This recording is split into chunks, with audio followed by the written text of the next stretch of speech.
Boa noite. Hoje nós vamos falar sobre a constante do produto de solubilidade, né? Referente à semana 31. Então, para cada temperatura existe uma quantidade limite de uma dada substância que se consegue dissolver num determinado volume de solvente. A quantidade dessa substância nesse solvente é denominada de solubilidade e é representada pela letra S. Por exemplo, é possível dissolver a 20 graus cerca de 36 gramas de sal de cozinha em 100 ml de água. Então, o solvente, nesse caso, né, conforme nós podemos observar na figura, é o componente cujo estado físico se preserva quando a mistura é preparada ou quando está presente em maior quantidade. Os demais componentes da mistura são denominados de soluto. Uma vez misturados soluto e solvente, formam uma mistura homogênea, também chamada de solução. Devido à sua capacidade de dissolver uma grande quantidade de substâncias, a água é considerada um solvente universal. Então, com relação a um dado solvente, as substâncias podem ser classificadas como insolúveis, parcialmente solúveis ou solúveis. Em termos de concentração em quantidade de matéria, uma substância será considerada insolúvel se a sua solubilidade for menor que 0,01 mol por litro. Moderavelmente solúvel quando a sua solubilidade estiver entre 0,01 e 0,1 mol por litro, e solúvel quando a sua solubilidade for superior a 0,1 mol por litro. A solubilidade em água é mais comumente apresentada em termos de massa de soluto por 100 gramas de água, relação massa-massa. Nós temos aqui alguns exemplos, né, no quadro abaixo, né, de solubilidade. De acordo com a nossa definição, o cloreto ferroso e o sal de cozinha são solúveis em água, né? Então, se nós observarmos aqui, então, cuja solubilidade, o cloreto ferroso e o sal de cozinha são o que? Solúveis em água, cujo valor de solubilidade supera o que? No caso, supera, né, 0,1 mol por litro, né? Então, nesse caso lá, de acordo com a nossa definição, que foi falado anteriormente, né, o cloreto ferroso, o FeCl2, e o cloreto de sódio, que é o sal de cozinha, são solúveis em água, né, de acordo com os dados da tabela. Já o sulfato de cálcio é moderavelmente solúvel e o cloreto de prata é insolúvel. Bem, mas isso só é verdade na temperatura especificada, que é 20 graus, ou seja, a 20 graus Celsius. Em outras temperaturas, esses valores se modificam, né? Então, olha lá. Na figura ao lado estão as curvas de solubilidade do nitrato de potássio, do cromato de potássio, do cloreto de sódio e do sulfato de sério. A primeira diferença que observamos nesse gráfico, né, é que 3 são ascendentes e uma é decrescente.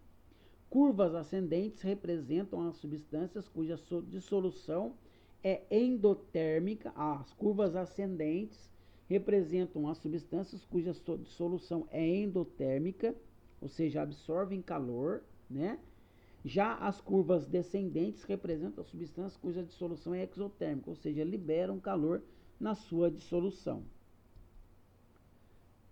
Em alguns casos, as curvas podem apresentar inflexões que representam as substâncias que sofrem modificações em sua estrutura com a variação da temperatura. O sulfato de sódio ao lado, né, conforme mostrado no gráfico, até a temperatura de 32,4 graus, apresenta em sua estrutura 10 moléculas de água, né? Em temperatura acima de 32,4 graus, o sulfato de sódio perde sua água de cristalização e a curva de solubilidade sofre uma inflexão, indicando um comportamento diferente em termos de solubilidade em função da temperatura. Vamos observar agora a curva de dissolução do nitrato de sódio, né, separadamente. Podemos destacar 3 regiões distintas no gráfico. A região abaixo da curva corresponde às soluções insaturadas, né? Então, conforme nós podemos observar aqui, a região de solução não saturadas, né, ou instáveis, né? Nos pontos da curva, a solução está saturada, e seria nos pontos da curva, né? Então, nos pontos da curva, a solução, né, saturada. E região acima da curva corresponde ao que a gente chama de as soluções supersaturadas ou instáveis, né? Abaixo da curva ainda é possível dissolver mais soluto. Acima da curva, a quantidade máxima de soluto, que a princípio poderia ser dissolvida na temperatura dada, foi ultrapassada e a solução está o que? Supersaturada, né? Então, as regras de solubilidade para sais. Então, tipo, solúvel. Compostos solúveis são os metais alcalinos do grupo 1A, não existe exceção. No caso aqui, solúvel são os compostos solúveis no caso de amônia, de nitrato, de clorato, né, de ClO4-, de ClO3-, de CH3COO-. Não existe exceção, né? Solúveis são os compostos solúveis de sais de cloreto, brometo e iodeto, exceção, né? Exceção seria, no caso, os cloretos, brometos e iodetos de prata, de chumbo e de mercúrio, tá? Solúvel são todos os sulfatos, exceto o sulfato de chumbo, de cálcio, estrôncio, mercúrio e bário. São insolúveis, né? São insolúveis aqui, ó. Os hidróxidos, né? São insolúveis, né? No caso aqui, insolúveis. Compostos solúveis, no caso, são os hidróxidos, exceção. Os hidróxidos de metais alcalinos, no caso, são o que? As exceções, né? Não são insolúveis. Ou seja, o hidróxido de cálcio, de estrôncio e bário são, no caso, solúveis. Os demais são insolúveis, né? Os fosfatos, carbonatos, sulfatos e sulfetos são todos insolúveis, exceto que os fosfatos, carbonatos, sulfetos e os fosfatos, carbonatos, sulfatos, sulfitos, né? Os fosfatos, carbonatos, sulfitos e sulfetos dos metais do grupo 1A e da amônia são o que? Solúveis, né? Equilíbrio de sais pouco solúveis. Consideremos uma solução saturada de cloreto de prata. Se continuarmos a adicionar, né, a prata a uma solução saturada, ocorrerá formação do precipitado e passamos a ter uma solução heterogênea, com uma fase líquida e uma fase sólida, como nós podemos observar na figura. Nessas condições ocorre um equilíbrio entre essas duas fases, representado pela seguinte equação, né? O AgCl, né, se decompondo, né, em dois, se dissociando em dois metais, né, em dois íons, o Ag mais e o Cl menos. O momento em que a velocidade de dissolução iguala-se à velocidade de precipitação corresponde ao instante em que se estabelece o equilíbrio de solubilidade do sal em estudo. Então, equilíbrio de sais pouco solúveis.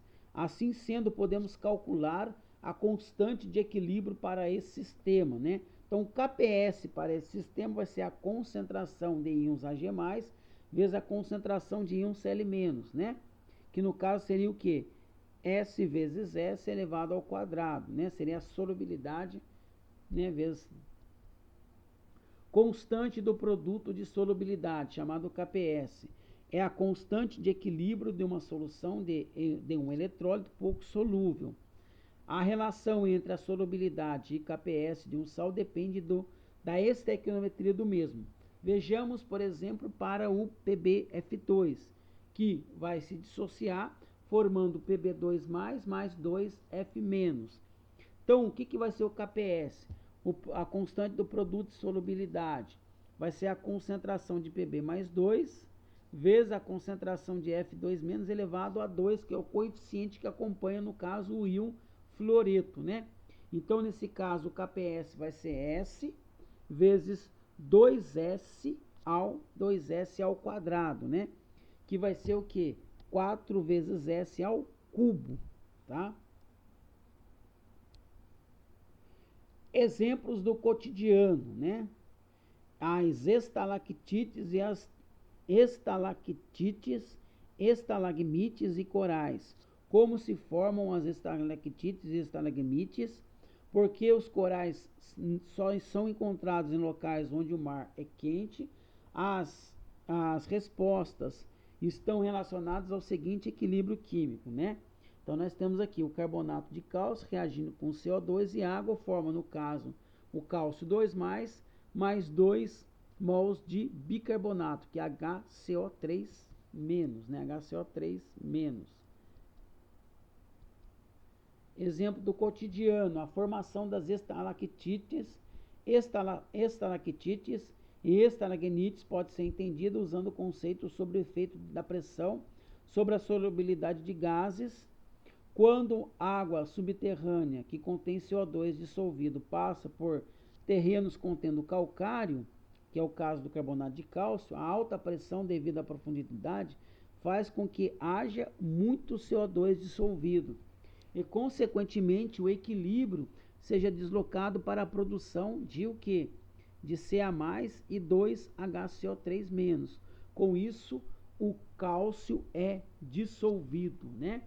Quando essa água goteja dentro de uma caverna, onde a pressão é menor, a saída de CO2 e o equilíbrio se desloca para a formação do carbonato de cálcio sólido, que constitui as estalactites no teto e as estalagmites no chão. A presença de corais apenas em regiões de mar quente pode ser entendida com o efeito de temperatura na solubilidade de gases neste mesmo equilíbrio. Os corais contêm em sua estrutura grande quantidade de carbonato de cálcio. Nos mares frios, a baixa temperatura faz com que muito CO2 do ar esteja dissolvido, deslocando o equilíbrio mencionado no sentido da produção de cálcio 2+ e 2HCO3-, ou seja, dissolvendo o carbonato de cálcio dos corais. Em locais quentes, ao contrário, o CO2 é expulso da água e o equilíbrio é deslocado para a formação do carbonato de cálcio. Equilíbrio de compostos pouco solúveis. Quanto menos solúveis são os sais, menores serão os valores de KPS. Para verificar se um dado sistema atingiu o equilíbrio de solubilidade, recorremos ao produto iônico, né? Representado pela letra Q maiúscula. Para se iniciar a precipitação de um composto, é necessário que se atinja a saturação, ou seja, quando o produto iônico é igual a KPS. Para reconhecer a precipitação, deve-se calcular as concentrações dos íons presentes e, a partir dessas, o valor de Q. Se Q for maior que KPS, ocorre a formação de precipitado. Então, aqui nós temos um quadro, né, onde nós temos a situação. Quando Q é menor do que KPS, o tipo de solução encontrada é insaturada. O que pode ocorrer? Consegue-se dissolver mais soluto. Quando Q é igual a KPS, tipo de solução encontrada é saturada, nós temos um equilíbrio de solubilidade. E quando Q é maior que KPS, tipo de solução encontrada supersaturada, o sal precipitará até que se atinja o valor de KPS. Alguns valores de KPS é 25 graus. Então, nós vamos aqui, por exemplo, carbonato de cálcio, valor de KPS 4,96 vezes 10 elevado a menos 9, cloreto de prata 1,77 vezes 10 elevado a menos 10, e assim, né, nós temos outros compostos com seus respectivos valores de KPS a 25 graus. Então, nós temos um exercício aqui, calcular a solubilidade do cloreto de prata em água destilada. Então, nós temos o KPS do AgCl é 1,7 vezes 10 elevado a menos 10.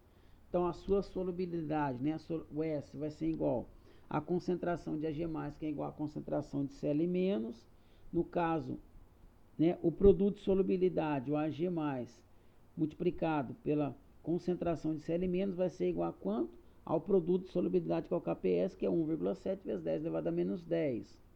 Então, nós temos que nesse caso aqui, ó, nós temos que nesse caso, como a concentração de Ag+ é igual à concentração de Cl-, que é igual a S, né? Então, nós podemos representar isso aqui, que é a concentração de Ag+ elevado ao quadrado, que é igual, representa o S ao quadrado, né? Que nada mais é que o produto de S vezes S aqui, né? Então, substituindo aqui, ó, no lugar da concentração de Ag+ Cl- por S, e por S vai dar S ao quadrado, que é igual a 1,7 vezes 10 elevado a menos 10, cujo valor lá, calcular a solubilidade. Então, a solubilidade, então, do AgCl em água destilada vale 1,3 vezes 10 elevado a menos 5 mol por litro, né? Então, uma outra situação, a solubilidade do fosfato de prata é 4,8 vezes 10 elevado a menos 6 mol por litro. Calcular o valor de KPS. Então, eu sei que o fosfato de prata se dissocia em 3 Ag+ e mais um íon fosfato, né? Então, Ag+, nesse caso, né, vai ser igual a quanto? Então, a concentração, então a solubilidade do Ag+ vai ser igual a quanto, professor? Vai ser 3 vezes o que? O valor do... a solubilidade do Ag+ 3 vale no caso, 4,8 vezes 10 elevado a menos 6. Então, o Ag+ vai ser igual a quanto? Vai ser 3 vezes o que? 4,8 vezes 10 a menos 6, né? Então, a concentração do Ag+, nesse caso, vai ser quanto? 1,44 vezes 10 elevado a menos 5 mol por litro. E a concentração do PO4 3- vale, nesse caso, 4,8 vezes 10 elevado a menos 6, né? Então, o KPS é o quê? É a concentração de Ag+ elevado ao seu coeficiente, que no caso vale 3, vezes a concentração de PbO4 3- elevado ao seu coeficiente, que vale 1. Então, só que eu sei que a concentração de Ag+ vale quanto?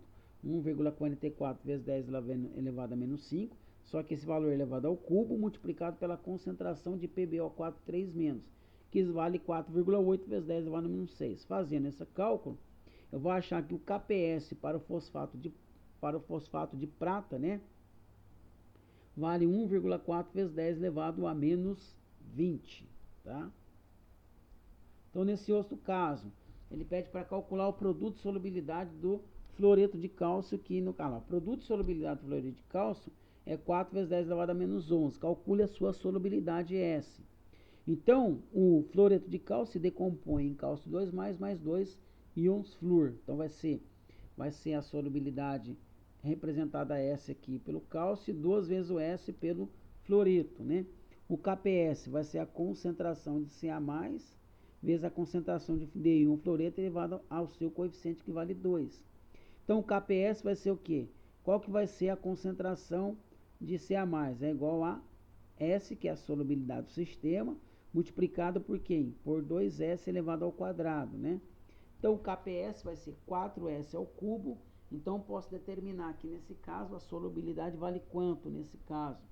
A solubilidade vai ser, né, a raiz cúbica de KPS, que ele já deu no sistema, que é o produto de solubilidade.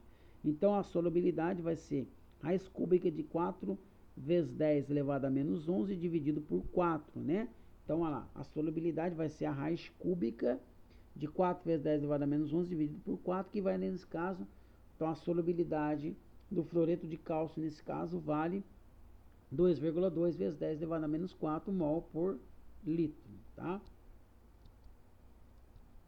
Então, os fatores que influenciam a solubilidade de uma dada substância num solvente pode ser afetada por determinados fatores, dentre os quais se destacam a temperatura, o íon comum, pH da solução, equilíbrios de complexação, né? Então, dependência do pH com a temperatura, durante a dissolução podem ocorrer dois casos distintos. Reação endotérmica, KPS aumenta com o aumento da temperatura, como podemos observar no gráfico. Ocorre também um aumento da solubilidade. Ou reação exotérmica, KPS diminui com o aumento da temperatura, diminuindo também a solubilidade. O KPS do composto A aumenta ou diminui com o aumento da temperatura. E por quê? olha lá, ele diminui. A diluição de A em água é uma reação exotérmica, ou seja, libera calor. Efeito do íon comum. Tomemos como exemplo a dissolução do sulfato de alumínio, né? Formando no caso ali o 2Al3+, mais 3 íons SO4 2-. Se aumentarmos a concentração de um dos íons, sulfato, por exemplo, o equilíbrio se deslocará no sentido oposto, né? Chamado princípio, usando o princípio de Le Chatelier. Este efeito é denominado de efeito do íon comum. Assim, quando se adicionarmos sulfato de sódio a uma solução saturada de sulfato de alumínio, né? Aumentamos assim a concentração de SO3-, uma parte do sulfato de alumínio, olha lá, assim aumentamos a concentração de SO3-, uma parte do sulfato de alumínio em solução precipitará. Efeito do pH. Num equilíbrio de dissolução em que entrem os íons OH-, tal como o equilíbrio da dissolução de hidróxido de cálcio, por exemplo, o pH da solução afetará a solubilidade do sólido, né? Ao aumentarmos a concentração de íons OH-, aumentando o pH na solução, o equilíbrio desloca-se no sentido da formação de hidróxido de cálcio sólido, reduzindo então a sua solubilidade. Por outro lado, ao aumentarmos a concentração de H+, diminuindo o pH, vamos reduzir a concentração, a solubilidade vai aumentar nesse caso. Então, a influência dos equilíbrios de complexação. A solubilidade de um determinado composto depende também da sua capacidade para formar íons complexos. Por exemplo, se considerarmos o hidróxido de zinco, este em água pura apresenta um produto de solubilidade baixo, 1,9 vezes 10 elevado a menos 17 a 25 graus. No entanto, se houver um excesso de hidróxido, a solubilidade é bastante maior, uma vez que há a formação de íon complexo, né? Conforme nós podemos observar na reação mostrada a seguir. Então, determine a solubilidade do hidróxido de cálcio em água pura e em um meio tampão, cujo pH é 13. O KPS, no caso, é dado como, olha lá, o KPS do hidróxido de cálcio é ali 8 vezes 10 elevado a menos 6. O equilíbrio de dissociação é dado pela seguinte equação: hidróxido de cálcio se dissociando, formando cálcio 2+, mais 2 OH-. Para água pura, nós temos a concentração de H+, vezes a concentração de OH- elevado ao quadrado, que equivale ao quê?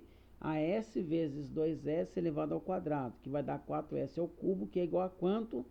Que é igual ao KPS, que é o produto de solubilidade, que nesse caso 8 vezes 10, vale 8 vezes 10 elevado a menos 6. Então, calculando, no caso, a solubilidade, vai dar o quanto? Vai dar raiz cúbica, né? Raiz cúbica de 8 vezes 10 elevado a menos 6, né? Dividido por 4, né? Então, vai me dar uma solubilidade de 1,26 vezes 10 elevado a menos 2 mol por litro de água pura. Para um pH 13, nós temos que o pOH é igual a menos log de concentração de OH-, que é igual a 14 menos pH, que é igual a 1. Então, a concentração de OH- vai ser igual a quanto? Nesse caso, né, a concentração de OH- nesse caso vai ser, né, a concentração de OH- é 0,1 mol por litro, né, 0,1 mol por litro, a concentração de OH-. Nesse caso, vale 0,1 mol por litro. Olha lá.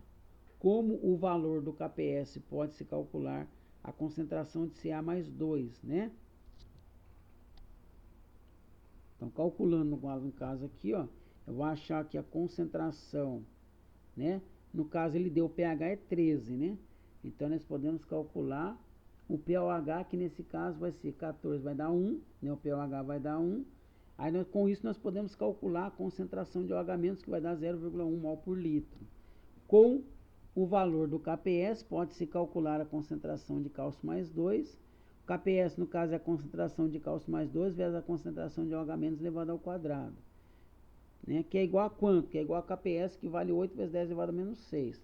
Concentração de cálcio 2+, é igual a S, que é igual a 8 vezes 10 elevado a menos 6, dividido pela concentração de OH- elevado ao quadrado. Concentração de OH- acabamos de calcular, vale 0,1 elevado ao quadrado. Fazendo o cálculo aqui, isolando S, eu vou ter que a solubilidade nesse caso vale quanto? 8 vezes 10 elevado a menos 4 mol por litro, num pH 13, tá? Situação que o exercício pediu. Confirmando que quanto maior o pH, menor a solubilidade, uma vez que o equilíbrio é deslocado para a esquerda, formação de sólido. Um outro exercício, né? Olha lá. Foram misturadas soluções aquosas de cloreto de cálcio, sulfato de sódio e nitrato de prata, ocorrendo a formação de um precipitado branco no fundo de um becker. A análise da solução sobrenadante revelou as seguintes concentrações. Concentração de Ag+, 1 vezes 10 elevado a menos 3 molar, SO4 2-, 1 vezes 10 elevado a menos 1 molar, e Cl-, 1,6 vezes 10 elevado a menos 7. De que é constituído o sólido formado? Justifica os cálculos, tá? Então, nós temos aqui a concentração, composto, cloreto de prata, produto de solubilidade dele vale, no caso, 1 vezes 10 elevado a menos 6, cor branca do precipitado, sulfato de prata, produto de solubilidade 1,4 vezes 10 elevado a menos 5, cuja a cor do precipitado é branca, né? Então, nesse caso aqui, nós podemos calcular o cloreto de prata dissocia formando Ag+, Cl-. Então, a concentração de Ag+, vezes a concentração de Cl- é igual a 1 vezes 10 elevado a menos 3, né?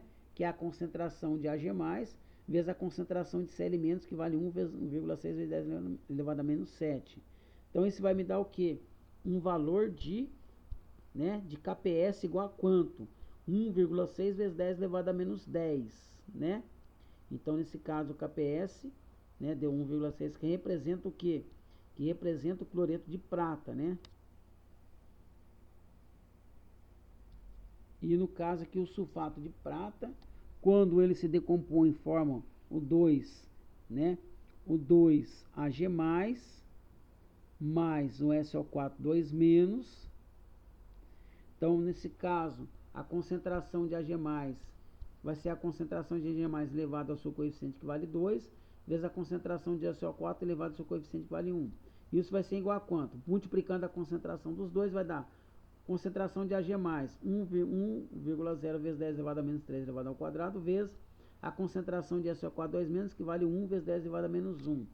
Então, isso vai me dar o quê? Um valor de 1,0 vezes 10 elevado a menos 7, que é menor que o KPS do AgSO4 2-, né? Então, para o sulfato, né? Então, para o sulfato de prata, o KPS não é alcançado, né? Que vale 1,4 vezes 10 elevado a menos 5, indicando que a presença de íons Ag+, Cl- é a máxima possível na solução. Então, o precipitado formado é de cloreto de prata. Então, fica como atividade proposta para construir páginas 26 e 30, apostila 8, parte B, e tarefa para casa, páginas 26, 27, 28 e 31, também apostila 8, parte B.